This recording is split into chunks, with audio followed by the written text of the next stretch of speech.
Police Minister Bheki Cele has admitted law enforcement officials could have handled the July unrest better. People claim the police were not visible at some of the areas affected by looting. Cele appeared yesterday before the South African Human Rights Commission hearings into the July unrest. Now, to discuss his testimony further, we're joined by Mpho Kwinika from the Independent Policing Union of South Africa.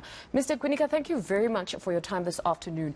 What exactly did you make of Minister Cele's testimony yesterday at the hearings? Because I listened to a minister of a portfolio saying his right-hand man was nowhere to be found during the chaos, and we know the commissioner once said the minister was looking for him in all the wrong places. You know, I cannot necessarily put my finger on it, but there's this subtle friction we're witnessing here, and these are very strategic positions that these two men hold, which ultimately impact stability within the force. Are you as a union concerned? Yeah, we are concerned because this is going to affect ordinary citizens. This is going to affect ordinary members who are members of the service. So it is very important that the police management, together with the executive authorities, work in peace, and there must be harmony amongst the two. And then the debate, though, around visibility. I know it's all the talk right now. The debate around the visibility of the commissioner himself. What are we missing here as ordinary citizens? Because according to the commissioner, if we remember his testimony, he said he was in the operational room or command room, and that's where he was commanding the forces. Are we perhaps being simplistic here as citizens, where we think a visible commissioner somehow leads to a speedy restoration of law and order? Look, I think the National Commissioner of Police had shown some signs of ill discipline.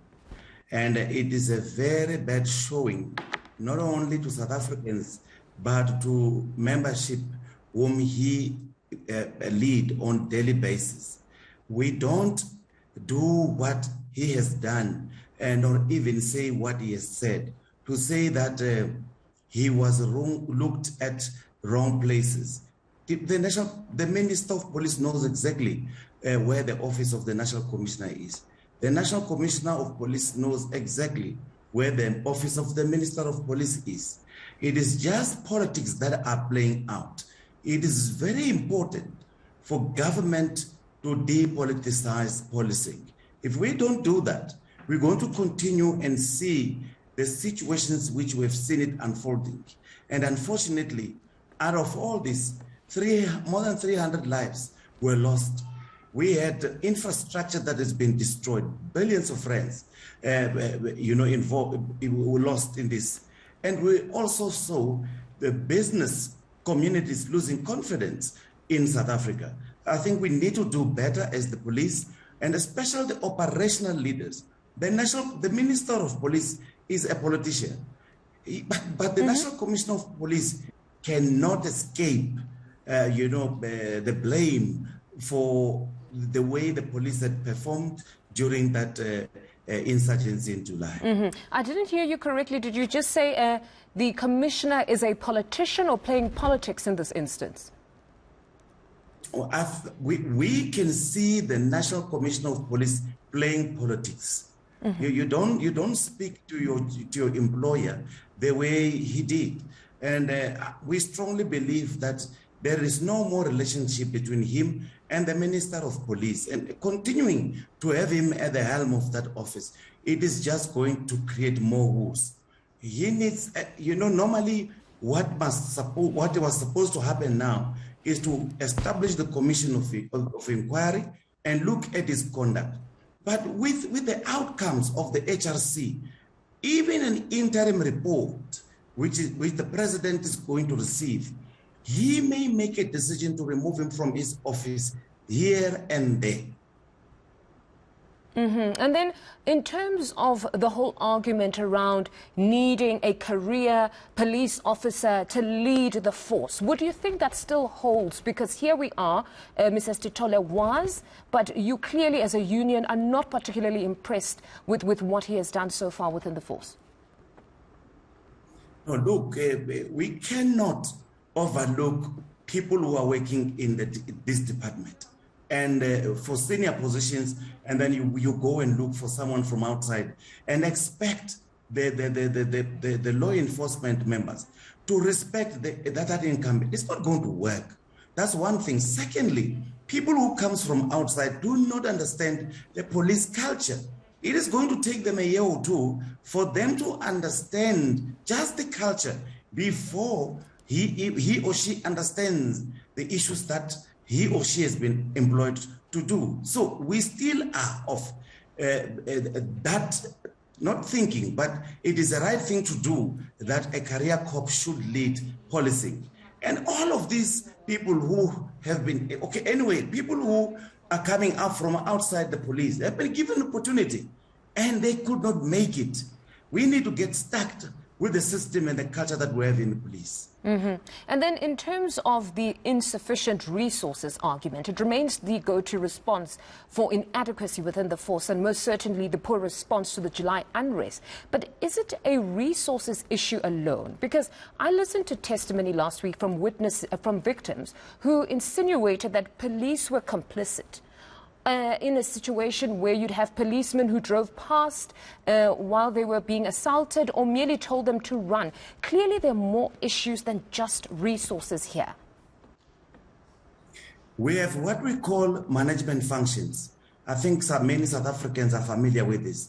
We've got what we call planning, coordination, decision-making processes, delegations, and many more. But, you know, during insurgency, you could tell that there was no planning. And all of these things, the problems of lack of planning, coordination, decision-making process, is being blamed on program number 4. That is key organizational objective number 4, which is crime intelligence.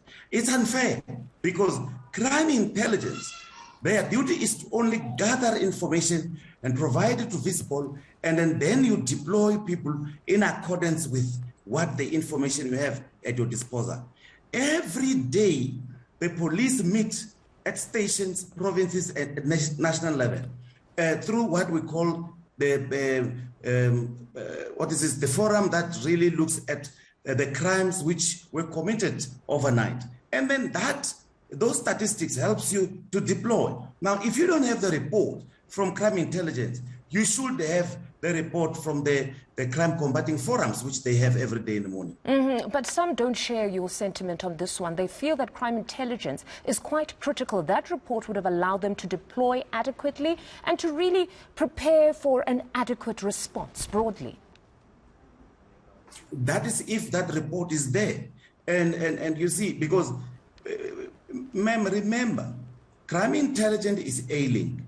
The problem with crime intelligence is leadership. When Jacobs was appointed to lead that department, he had found problems there. When he was acquainting himself with those issues that he found there, so that he can make good decision-making process, the very same National Commissioner of Police removed him and placed him at a department where he's just sitting there, pacified.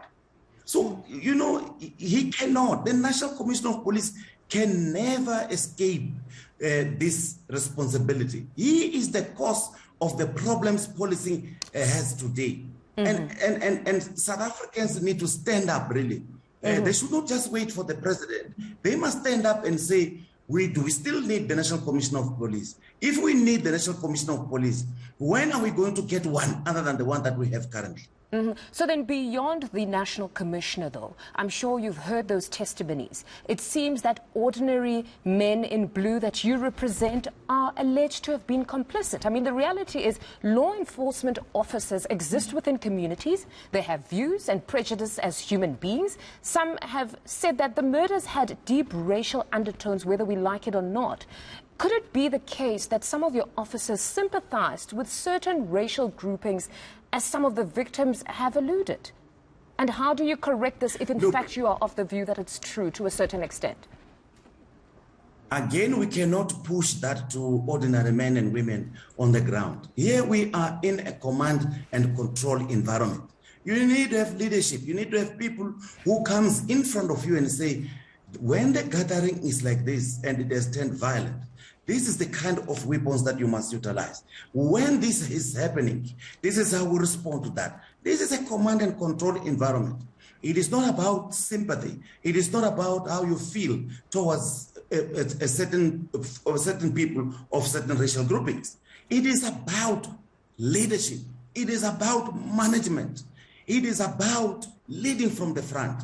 If the Minister of Police could be at all those violent torn areas at that time in June, why would the National Commissioner of Police not be seen side by side with the Minister of Police? But Mr. Kwinika, what responsibility do we apportion to those ordinary police officers? If people are saying a police officer would see me being assaulted and drive past, what does that say of that man at the bottom in blue? There's no responsibility for them to remember what is their role to protect ordinary citizens? I don't want us to take that word per word. It is an evidence which has been led, but if you really want to go through that process, you'll have to cross-examine the witnesses. I don't want to get there. We have got a crisis. That crisis is management-based. We have got a crisis. That crisis has got to do with the police officials who did not have leadership at the time when the violence broke out in that environment. So I can tell you today, I don't think police officers who have taken an oath of office to protect the citizen of this country, the interests of the state, can drive past when one of our own communities are being, assaulted or something bad is happening to them. But that is the debate for some other time. We need to make sure that there is leadership. If there is anybody who have got evidence, let those people give it to the police and let disciplinary hearings be instituted against those members. That is the only way to find the truth.